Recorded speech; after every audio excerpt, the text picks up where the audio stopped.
তো আজকে সকাল সকাল আমরা বেরিয়ে পড়লাম মেট্রোর উদ্দেশ্যে, কারণ আমরা আজকে মেট্রো চড়তে যাব। তো এটা কলকাতায় প্রথমবার যে কিনা নদীর নিচ থেকে মেট্রো যাবে। তো গাইস আমার ভয়েসে একটু প্রবলেম হতে পারে, কারণ আমার মাইকটা একটু ডিস্টার্ব করছে। এই মাটির নিচে স্টেশনে আপনারা কিন্তু কোনো ফোনের টাওয়ার পাবেন না। অলমোস্ট আমরা এসে গেছি একদম মেট্রো গেটেরই সামনে। ওই যে মেট্রো আছে ওই মেট্রো থেকে আমরা কিন্তু একদম নদীর নিচ থেকে যাব। তো বেশি না দেরি করে আমরা কিন্তু অলমোস্ট মেট্রোতে উঠে গেলাম। মেট্রোয় কিন্তু প্রচুর পরিমাণে ভিড় ছিল। ফার্স্টবার যেহেতু নদীর নিচ থেকে মেট্রো যাচ্ছে, যে কারণে এত ভিড়। তো আমরা কিন্তু বসার সিট পেয়ে গেছিলাম। অলমোস্ট কিন্তু আমাদের মেট্রোটা নদীর নিচে চলে গিয়েছে। আমি মেট্রো চড়ি, তোমরা আমার মিনি ব্লগ দেখার জন্য প্লিজ চ্যানেলটাকে সাবস্ক্রাইব করো। বাই, দেখাচ্ছি অন্য কোনো ভিডিও।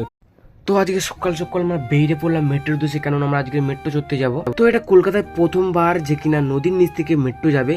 তো গাইস আমার ভয়েসে একটু প্রবলেম হতে পারে, কারণ আমার মাইকটা একটু ডিস্টার্ব করছে। এই মাটির নিচে স্টেশনে আপনারা কিন্তু কোনো ফোনের টাওয়ার পাবেন না। অলমোস্ট আমরা এসে গেছি একদম মেট্রো গেটেরই সামনে।